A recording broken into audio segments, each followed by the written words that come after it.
तो दोस्तों आज हमारे पास में आई है स्कोडा फाबिया डीजल, जो इसके अंदर पोलो वाला इंजन है।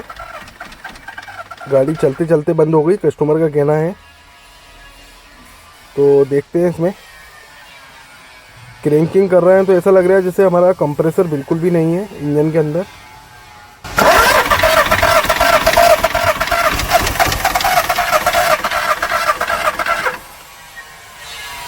टाइमिंग वगैरह चेक किया हमने, टाइमिंग वगैरह तो ठीक है।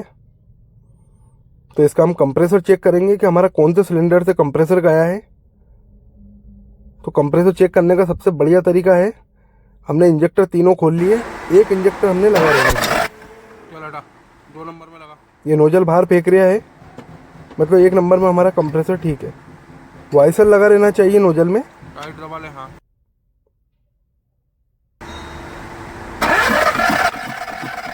ये 2 नंबर इंजेक्टर हमने आराम से दबा लिया 1 नंबर पे और बिल्कुल भी कंप्रेसर नहीं है। अरे 3 नंबर पे 3 नंबर चेक करेंगे। टाइट दबा लगा। 3 नंबर में भी कंप्रेसर नहीं है। 1 नंबर कंप्रेसर सिर्फ हमारा 1 नंबर में आ गया। तो 1 नंबर में भी हमारा इतना फास्ट कंप्रेसर नहीं है, नॉर्मल कंप्रेसर है जो स्टार्ट हो जाना चाहिए गाड़ी, अगर तीनों में एक जैसा होता तो। अगर 1 नंबर हम जो ओके इंजन का अगर हम कंप्रेसर देखते हैं तो इंजेक्टर सीधा बाहर कर देता है हेड के अंदर से, जब हम सेल्फ मारते हैं रोक ही नहीं सकते कितनी भी ताकत लगाना। तो चेक करते हैं इसको।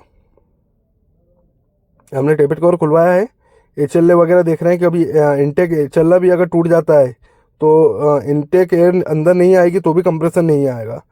तो हमारे एचएलए बिल्कुल प्रॉपर काम कर रहे हैं, वाल भी अप डाउन हो रहे हैं, हेड के वाल भी कभी जाम हो जाते हैं तो वो भी नीचे जाके रुक जाता है थोड़ी देर के लिए, फिर वो पिस्टन की चोट से ऊपर आता है। तो ऐसा कुछ भी नहीं है इंजन में, मतलब हमारा पिस्टन का ही फॉल्ट है।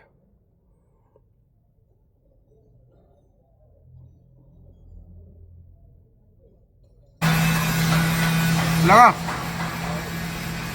अब इससे और हमें बारीकी से पता चल जाएगा। ये देखो 3 नंबर में बिल्कुल भी कुछ भी जरा सा भी रिस्पॉन्स नहीं दे रहा है। तो 2 नंबर 1 नंबर लगा।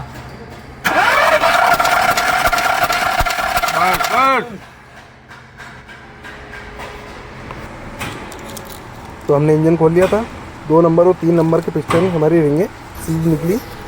अब हमने पूरा लेथ मशीन का वर्क करवाया है, सिलू वगैरह नहीं डलवाए हैं, पिस्टन हम पुरानी काम में लेंगे। पिस्टन रिंग हमने ओरिजिनल मंगवाई है वॉक्सवैगन की। तो करते हैं इसका इंजन। ये पिस्टन की रिंग हमने गैप जो है बिल्कुल 0-0 रखी है।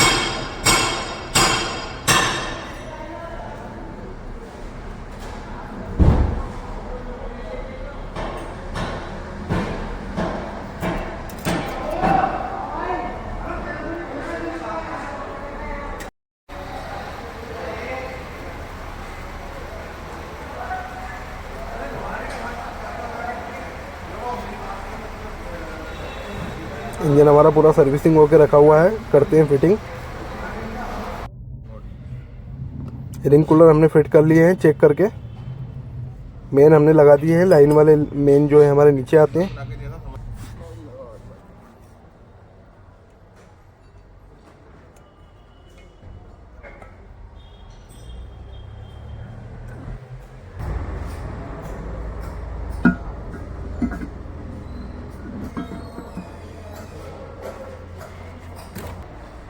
ये हुनर मिल रही है, यही हुनर है जो सिखा रहा है उस्ताद हम लोग।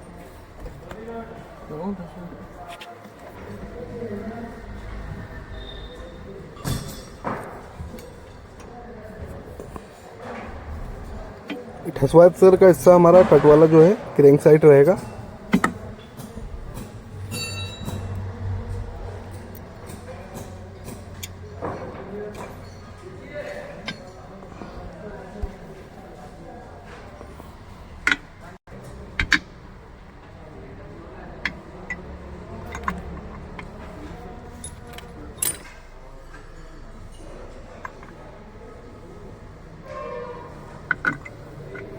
क्रैंक कैप पे हमारा निशान रहता है 1 2 3 4, तो उस हिसाब से हम लगाएंगे।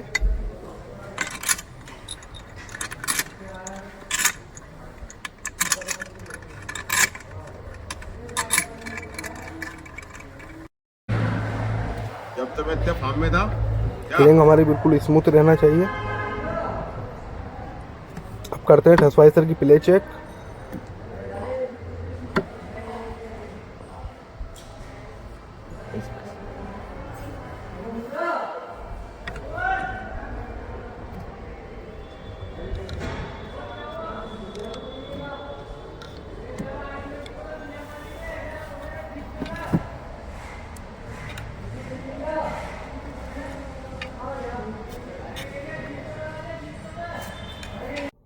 ठसवाइसर में हमारे प्ले बहुत ज़्यादा है, तो ठसवाइसर चेंज करेंगे हम।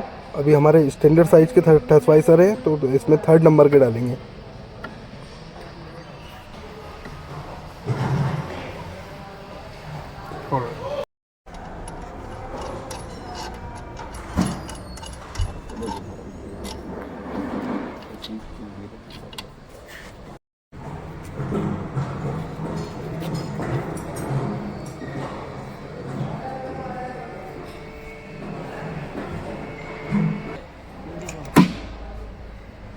इनके बाद इनके ये नीले ले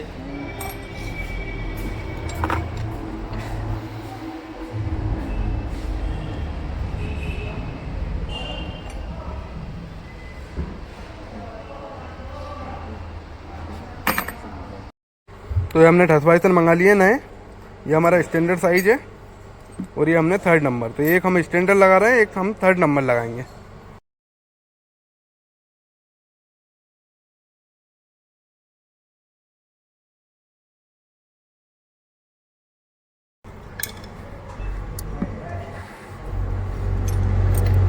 ये स्टैंडर्ड साइज का हमने ठसवाइसर निकाल दिया। पहले हम 3 नंबर डालेंगे।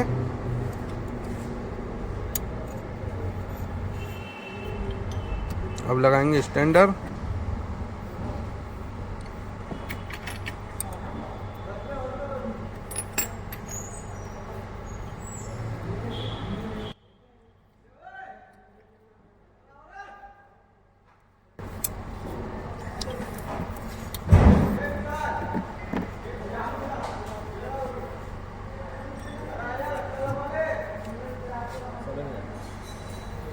थोड़ा सा ठसवाइसर टाइट जाएगा, लेकिन हमारा क्रेंग बिल्कुल परफेक्ट हो जाएगी जो रहना चाहिए।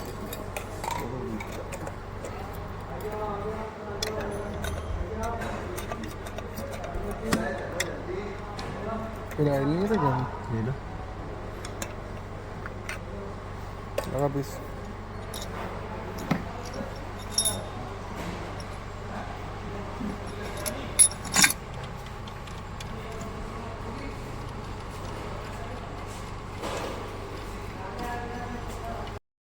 ये हमारे बिगिन है पुराने 0.50, मतलब हमारे 20 के बिगिन है। ये 0.25 के 10 रहते हैं और 0.50 के 20, जैसे ये 20 का पीस है 20। तो ये न्यू डालेंगे हम, क्योंकि हमारे जो पुराने पीस हैं वो पूरे ख़राब हो रहे हैं। लगाओ। अरे कहाँ ले जा रहा है गेंद?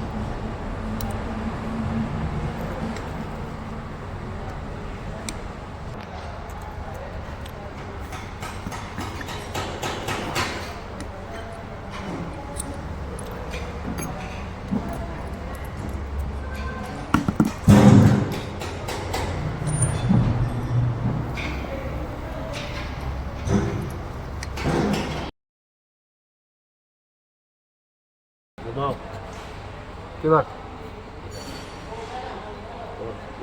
ज्यादा हो गया। वापस वापस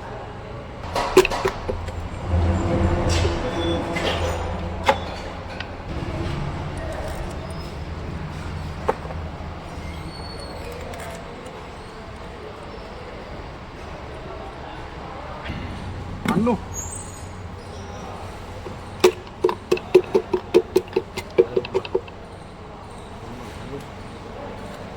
पेस्टल लेके बैठ।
करे तो रास्ता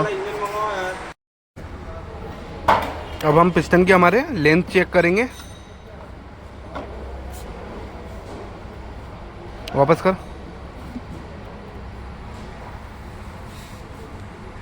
3 नंबर पिस्टन कनेक्टिंग हमारा ठीक है, घुमाओ।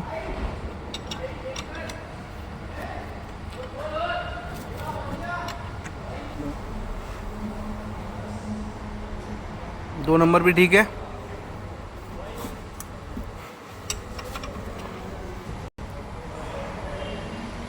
ये 1 नंबर भी ठीक है।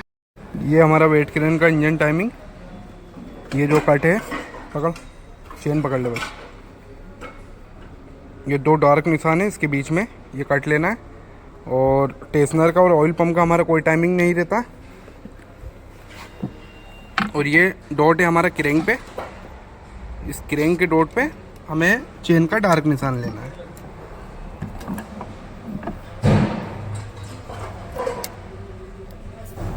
घुमा ले वेट क्रेन।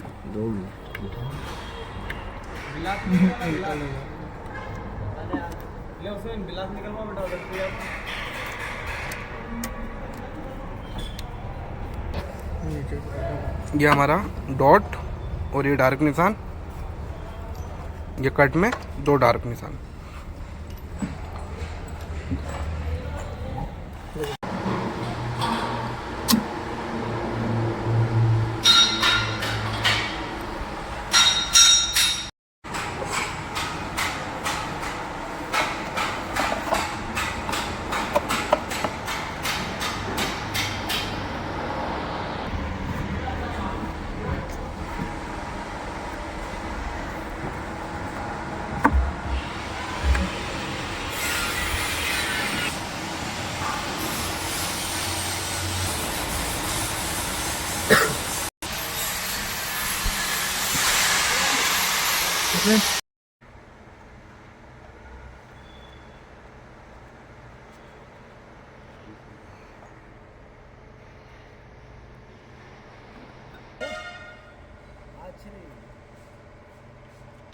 नहीं वो मेल भी अच्छे मिल रहे देखा ना नहीं खैर सब ठीक है आपने बैठा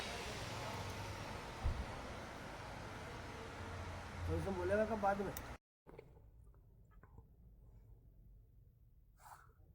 ये हमारा क्रैंक सेंसर वाला गियर है, इसका टाइमिंग।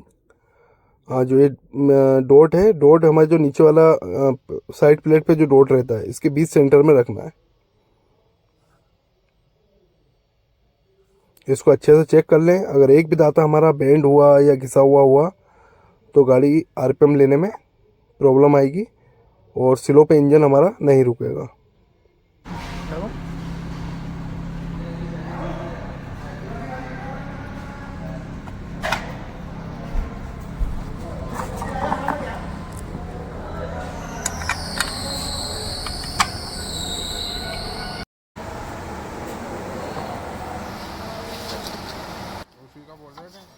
ये हमारे हेड गैस्केट का ऑयल का जो छेद है उसका ध्यान रखें। ऑयल का होल हमें मिलाना रहता है।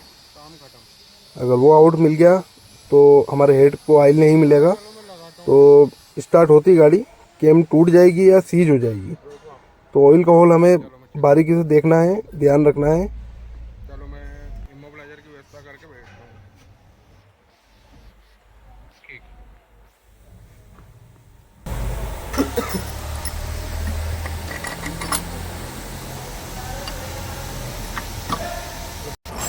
धुआं दे रही है।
ये हमारी कैम सॉफ्ट बड़ी वाली, जिसमें हमारा टाइमिंग बेल्ट इस केम को घुमाता है, इसके सहारे से हमारी एग्जॉस्ट केम घूमती है।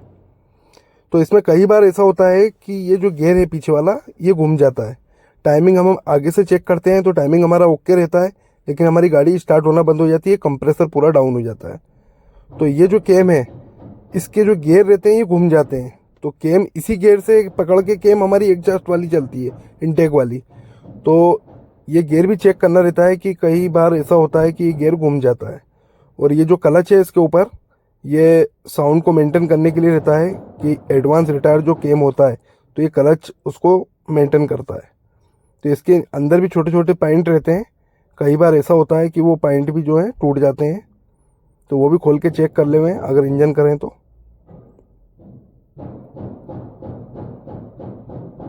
ये पॉइंट हमारे ठीक हैं। और ये जो गियर है, गियर ही खुद में घूम जाता है, तो उसको वेल्डिंग कराएं या फिर केम नहीं डालें।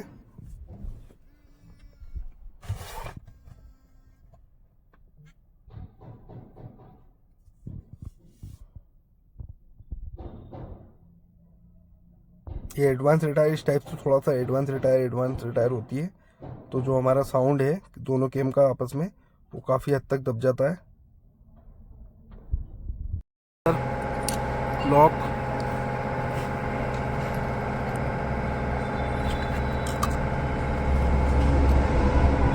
दोनों कैम सॉफ्ट, तो ये दोनों हमारी कैम सॉफ्ट है। इसका टाइमिंग मिलाएंगे। तो इसका वैसे तो पुलर आता है, तो ये जो है ये इस पोजीशन पे हमारी सेंटर में आएगी बिल्कुल।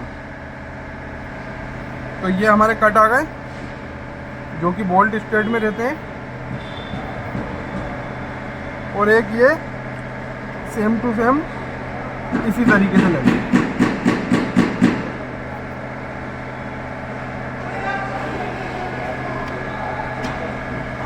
ये बैठ गई, लेकिन हम टाइमिंग मिलाएंगे इसका घुमा के।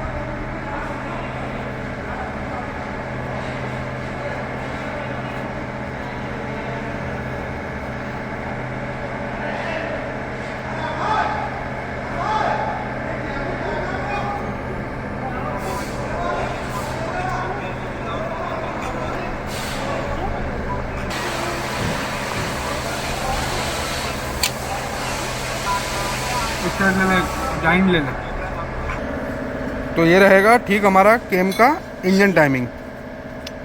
ठीक है, ये जॉइंट रख के हमें देखना है बिल्कुल लेवल।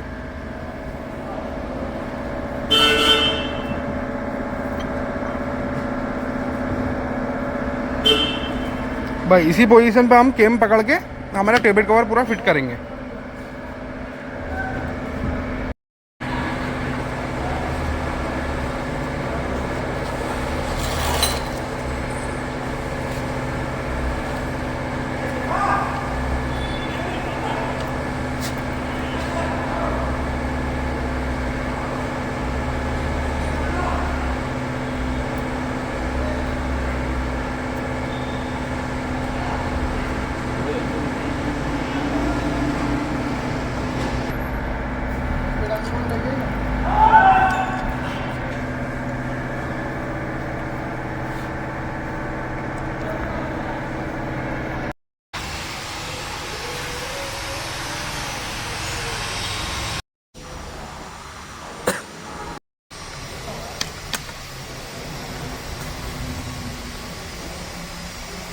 बस पुश कर।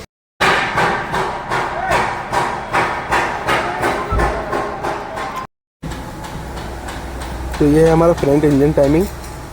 जिस भाई के पास में पुलर नहीं हो तो वो भी आसानी से मिला सकते हैं। ये जो कट है और जो सामने हमारा छेद है, इसकी जो आगे वाली लाइन है इससे बिल्कुल सेंटर रखना है, इस वाली लाइन से। और ऊपर वाला लॉक हो जाता है, हाई प्रेशर पंप, और केम भी लॉक हो जाती है। बस यही सिंपल टाइमिंग है। बाकी पीछे जो केम है हमारी, इसका डॉट जो है ऊपर सेंटर में रखना है, और ये वाली केम हमारी आगे से लॉक हो गई है। बस ये हमारी दोनों आपस की जो केम है उसका टाइम। इंजन पूरा राउंड लेके देख लें एक बार टाइमिंग मिलाने के बाद।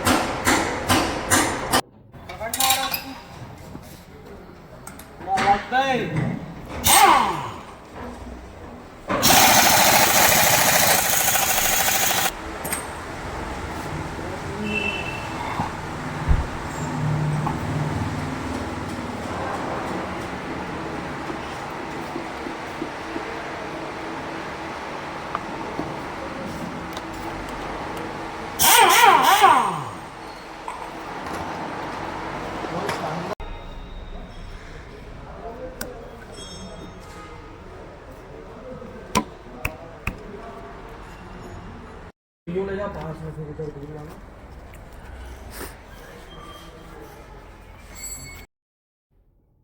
तो ये हमारे इंजन फुल कंप्लीट हो गया है। अब करवाते हैं इसको फिटिंग। तो डेल्फी इंजेक्टर वाली गाड़ी कोई सी भी हो, जो टाटा सफारी है, i20 है, ग्रैंड i10, एक्सेंट और भी बहुत सारी गाड़ियां हैं जिसमें डेल्फी सिस्टम आता है, तो उसको स्टार्ट करने का सबसे बढ़िया तरीका, हमने इंजन कंप्लीट करके चढ़ा दिया है।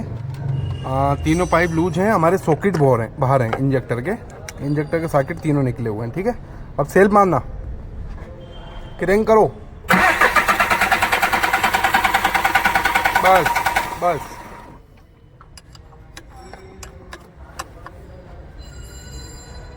चलो लगाओ, बस। ये इसमें भी डीजल आ गया।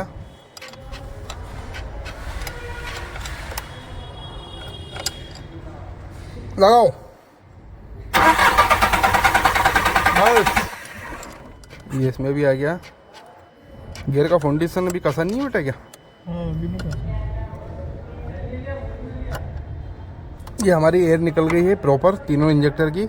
अभी हमने अगर सॉकेट लगा के सेल्फ मारा तो हमारे इंजेक्टर लॉक होने के चांसेस रह सकते हैं, लेकिन इस तरीके से अगर आप गाड़ी स्टार्ट करोगे तो कभी भी कोई सी भी गाड़ी के इंजेक्टर लॉक नहीं होंगे। ठीक है, अभी हमारी कॉमन रेल में डीजल तो है, लेकिन पूरी तरह दबाव नहीं है। जो इंजेक्टर और कॉमन रेल के बीच में जो पाइपों में दबाव होना चाहिए डीजल का, अगर वो दबाव सही समय पे बन जाता है, उसके बाद में हम लगाना सेल्फ और हो सके बस। तो ये जो DRV वाल का सॉकेट है, इसका सॉकेट निकाल दें। हर गाड़ी में रहता है डेल्फी सिस्टम में। सॉकेट निकालने से क्या रहेगा, प्रेशर बहुत ज़्यादा हाई हो जाएगा कॉमन रेल के अंदर। लगाना,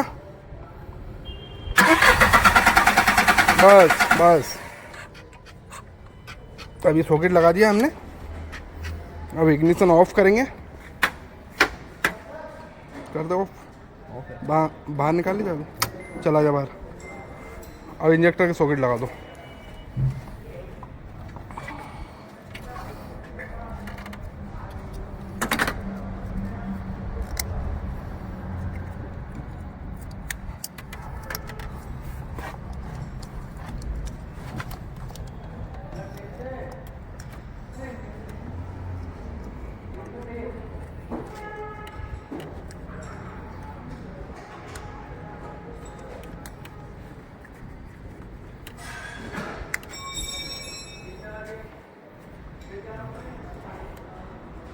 ठीक है, लो चाबी दो। अब हमारी कॉमन रेल में डीजल का प्रेशर जो है भरा हुआ है। चाहें तो हम स्कैनर से भी चेक कर सकते हैं। अब करते हैं गाड़ी स्टार्ट। इग्निशन ऑन कर लिया हमने, और स्टार्ट होने के बाद में फ़ौरन थोड़ी देर के लिए हमें एक्सीलेटर दबा के रखना है।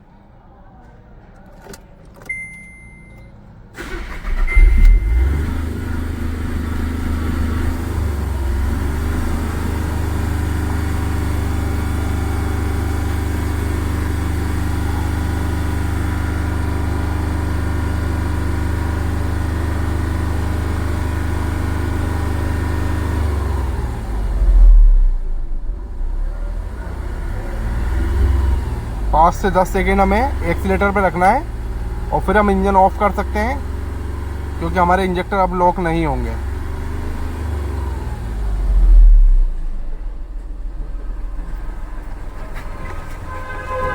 एक्सीलेटर पे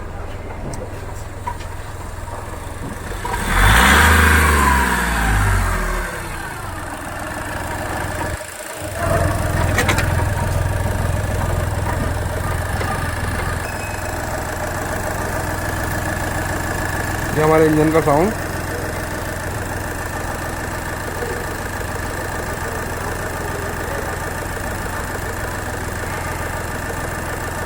ठीक है दोस्तों, थैंक्स फॉर वॉचिंग।